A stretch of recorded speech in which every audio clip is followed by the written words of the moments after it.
Live from downtown Detroit, home of WDIV and Click on Detroit, Local 4 News at 5 starts now. Phone call fallout. President Trump makes an extraordinary call to Georgia's Secretary of State, pressuring him to overturn the results of the election. Here's Ben. Kim, we are finishing up tonight drive, but the flakes are back tomorrow. Find out if we're going to be shoveling before dinner time. All right, Ben, but we're going to begin with a tragedy in Southfield. An 8-year-old shot. Police believe it was her own adult sibling that pulled the trigger. Off the top today at 5, Southfield police have a lot of questions about what happened last night when that 8-year-old was rushed to the hospital. It happened at the 12 North Apartments, just off 12 Mile east of Northwestern Highway. Victor Williams is live in Southfield tonight. Victor, is there any update on how that child is doing tonight? Well, Devin and Kimberly, last we checked, that child was still in critical condition, but the other people that live at the apartment building where that traumatic incident took place, they're still in disbelief at who police are saying might be to blame. It's a heartbreaking tragedy. A heartbreaking tragedy indeed to happen in Southfield Sunday evening here at the 12 North apartment building where an 8-year-old was shot, allegedly at the hands of their own brother. It had to be by mistake then. However, one neighbor is shedding some light on the aftermath of that single shot that was fired. Ross came across the suspect identified as the victim's sibling in the building's lobby. Something was going on. I said, "Hey man, is everything all right?" It sounded like he said something in Spanish. I couldn't quite get it. Ross says as soon as the cops showed up, the suspect turned around, retreating back upstairs. He ran into the elevator, and right when the doors closed, 2 cops came in. "Where did you go?" I just said, "Upstairs." The worst part was seeing the mother of the 8-year-old in tears, reacting to what just happened to her child.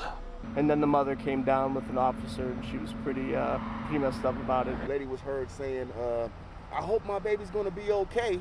Police are still investigating the circumstances behind the shooting as the 8-year-old recovers in critical condition. It could have been a domestic dispute. It could have been an accident. You know, firearms go off all the time if you're not taking care of them properly. So I'm not quite sure what was going on, but certainly tragic. Just a horrible situation all around. We're still waiting on a name of that person arrested as well as a mugshot. For now, we are live at Southfield Police Department. Victor Williams, Local 4. Yeah, and Victor, any idea what they'll be charged with? Not right now. We're actually waiting for Southfield Police to contact us. We're told that tomorrow they're going to be making a press conference where all that information is going to be made available. Yeah, and we will be covering it. Okay, Victor, thanks. Oh, yeah. To the weather here on our first full week of 2021. Pretty typical start for January in Michigan. Yeah, now we've got a bit of snow on the way. Let's get over to Ben here on a Monday. Hi, Ben. Hey, Kim and Devin, good to see you guys again. Yeah. And yeah, all the action was over the weekend. Now it's kind of boring as we get through the rest of the week, but this time of year, boring is good.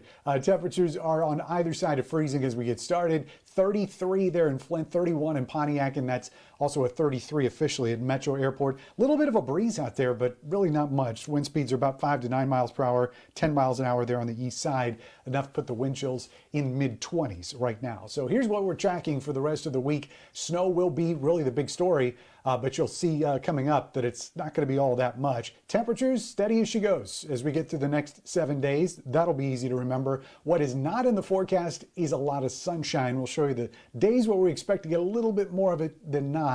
All coming up in just a few minutes, guys.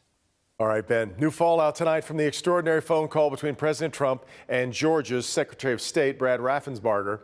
For more than an hour, the president and members of his team repeatedly pressed for Raffensperger to find ways to overturn the results of the Georgia election. Some experts say the president crossed the line. Some of the president's supporters say the recording of the call was illegal. Alice Barr following it all from Washington tonight. Alice? Devin, Georgia's election results have been affirmed by 2 recounts, an audit, and several judges. And now President Trump's latest effort to reverse that outcome is raising legal questions. Harsh backlash today over an hour-long phone call revealing President Trump put unprecedented pressure on Georgia elections officials to overturn his certified loss to Joe Biden.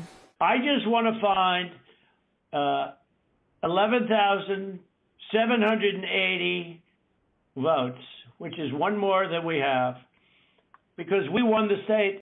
In the leaked recording, the president cites debunked conspiracy theories, threatens legal consequences, and repeatedly pushes Republican Secretary of State Brad Raffensperger to announce he's reversing the results.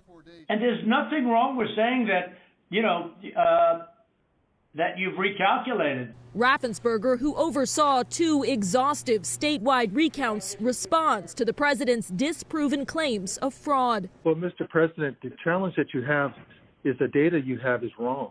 Raffensperger said the call could warrant an investigation into possible conflicts of interest. A pair of House Democrats now asking the FBI to look into the call. I think you have evidence of a federal crime. I think you have stronger evidence of a state crime. It comes as President Trump and President-elect Biden are both campaigning in Georgia today, ahead of tomorrow's critical runoff elections that determine control of the Senate. And in the Senate, at least a dozen Republicans, all Trump loyalists, now plan to vote Wednesday to reject Biden's Electoral College win, demanding a commission to audit the election. They won't be able to change the results because enough Republicans have said they will vote to certify Biden's victory. In a forceful rebuke to President Trump, all 10 living former U.S. defense secretaries have issued a public letter declaring that the election is over and the time to question the results has passed. In Washington, Alice Barr, Local 4. All right, Alice, if you'd like to read it for yourself, we've posted the full transcript of the president's call on clickondetroit.com. And coming up here at 5:30, a look at where the GOP members of the Michigan delegation stand when it comes to challenging the Electoral College results this week.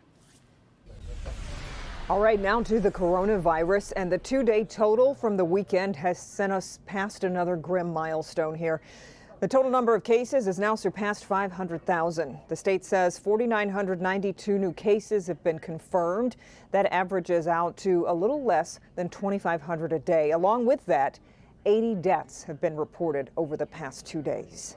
Britain's Prime Minister issues another full lockdown as the UK tries to stop a surge of COVID cases there. England will be under a stay-at-home order until mid-February at the earliest. All non-essential shops will be closed, restaurants will only offer carry-out service, and kids will be learning remotely. Cases and hospitalization rates have been surging as the UK battles a new coronavirus variant that's believed to be more infectious. The lockdown comes as the UK became the first country to start using the Oxford AstraZeneca vaccine. CDC has updated who should avoid getting a COVID-19 vaccine or be using extreme caution after reports of a few healthcare workers suffering allergic reactions. While the reactions remain rare, experts say it's critical any serious symptoms be treated immediately.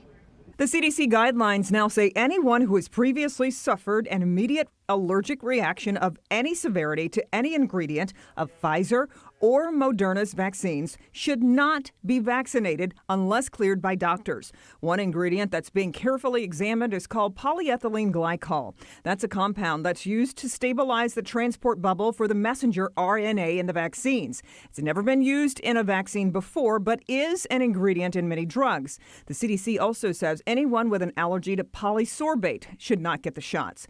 That's an ingredient used to stabilize some drugs, foods, and cosmetics. Polysorbate is not an ingredient in the vaccines, but people who are sensitive to it may also be sensitive to polyethylene glycol. Experts say people with serious allergies to foods or medications can get vaccinated, but should be observed for 30 minutes afterward instead of just 15, and need to get the shot in a facility that can immediately treat an allergic reaction. The CDC says anyone who suffers a severe allergic reaction to the first dose of a COVID-19 vaccine should not receive a second dose. A study being led by the National Institute of Allergy and Infectious Diseases is looking into why some people have suffered allergic reactions to the vaccines, hoping to pinpoint the exact issue. So the bottom line here, experts say most people with allergies can safely get the vaccines, but you should talk with your allergist first and make sure the vaccination center is fully prepared to handle any issues. The teenager accused of a South Lyon teen's murder goes before a judge.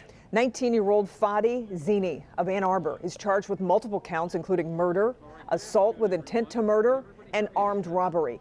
He's accused of killing 17-year-old Dylan Stamper and shooting Stamper's 43-year-old father. It happened last week at a home near 10 Mile in Lafayette in South Lyon. A judge denied Zini bond. He'll be back in court next week.